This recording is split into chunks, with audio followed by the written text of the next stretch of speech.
സംവിധായകൻ വേണുഗോപൻ അന്തരിച്ചു. ആലപ്പുഴ കടക്കരപ്പള്ളി പഞ്ചായത്ത് 7-ാം വാർഡിലായിരുന്നു താമസം. പത്മരാജന്റെ 1986 പുറത്തിറങ്ങിയ കരിയിലക്കാറ്റുപോലെ എന്ന സിനിമയിൽ അസിസ്റ്റന്റ് ഡയറക്ടറായി പ്രവർത്തിച്ചു.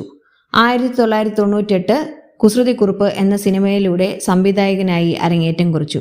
അതിനു മുൻപ് നമുക്ക് പാർക്കാൻ മുന്തിരിത്തോപ്പുകൾ, നൊമ്പരത്തിപ്പൂവ്, സീസൺ, ഇന്നലെ, ഞാൻ ഗന്ധർവൻ എന്നീ സിനിമകളിൽ സഹസംവിധായകനായി അദ്ദേഹം പ്രവർത്തിച്ചു. കുസൃതിക്കുറുപ്പിന് ശേഷം ഷാർജ ടു ഷാർജ, ചൂണ്ട, സ്വർണം, ദ റിപ്പോർട്ടർ, സർവോപരി പാലാക്കാരൻ തുടങ്ങിയ സിനിമകളാണ് അദ്ദേഹം സംവിധാനം ചെയ്തത്. ഭാര്യ ലത, മകൾ ലക്ഷ്മി.